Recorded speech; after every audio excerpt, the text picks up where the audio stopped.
Secretary Austin, pleasure to have you on the program. Thanks, Fareed. It's a real pleasure to be with you. I was in Ukraine a couple of weeks ago and talked to a number of people there, including your counterpart.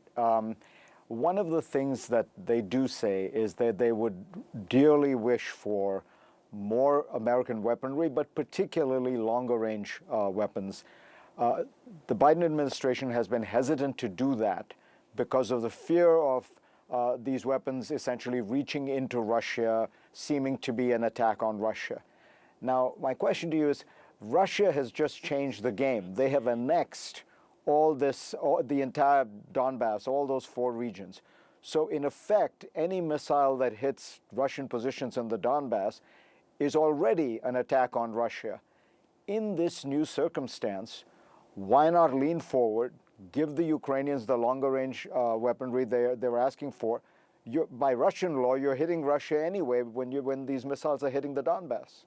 Well, two things here, Fareed. As you've heard us say, this referendum is a sham. It's fiction. And we will never respect their illegal annexation of Ukraine territory.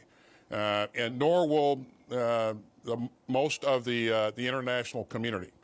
So that's one thing.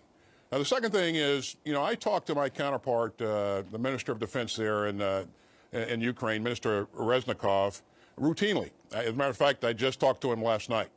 We talk about how the fight's going, what's needed, and what's upcoming. And we've been very effective in providing them those things that are very, very effective on a battlefield, and they have used them in the right way. So they have the capability with the HIMARS and the GIMLRS, which is around that the HIMARS employs. They can range targets in almost every piece of Ukraine territory.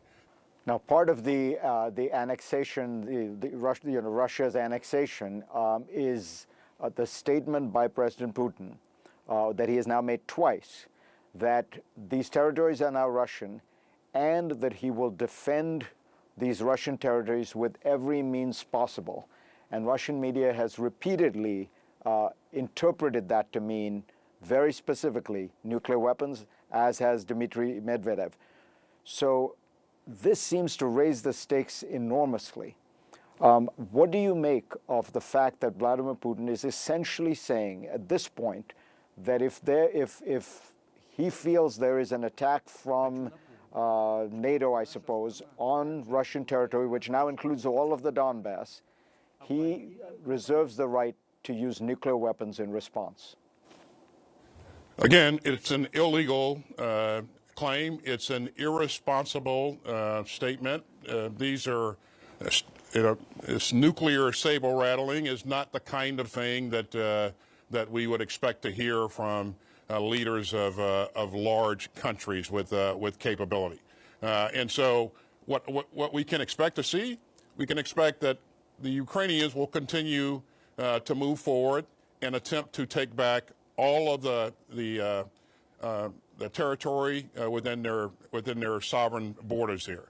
And so I don't think that's going to stop, and we will continue to support them in their efforts.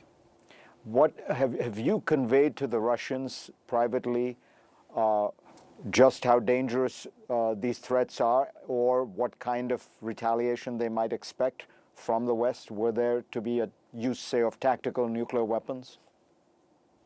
Well, you've heard people in our leadership, among our leadership, that have said that we have communicated to them recently. Personally, I've not talked to Shoigu in recent days, but I have talked to him in the past, and I have addressed this very issue and warned to not go down this path and conduct this type of irresponsible behavior. So, yes, I have done that in the past personally, but I've not talked to him recently. Did you get the sense he got it? You felt like he heard your message? I do think he heard my message, but to be clear, the guy who makes that decision, I mean, it's one man. There are no checks on Mr. Putin. Just as he made the irresponsible decision to to invade Ukraine, he could make another decision. But I don't see anything right now that would lead me to believe that he has made such a decision. So. Mr. Secretary, what is your analysis of how well Ukraine has done? We've all seen and been stunned by this recapture of territory, the Russians fleeing. But what I want to ask you is a question that everyone has is that, they've been able to do a lot. They'll probably be able to push forward some more.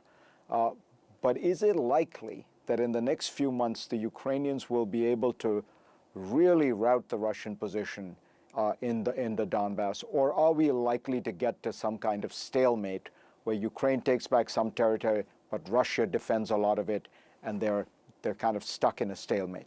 It's hard to predict what exactly is going to happen. I think the Ukrainians have amazed the world in terms of their ability to fight back, their ability to exercise initiative, their commitment to the defense of their democracy, and that willingness to fight has rallied the international community in an effort to help provide them the security assistance so that they can continue to fight.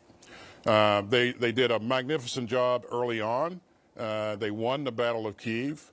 We saw a bit of a slowdown, a stalemate as the battle transitioned to the Donbas, and it was defined by long-range fires.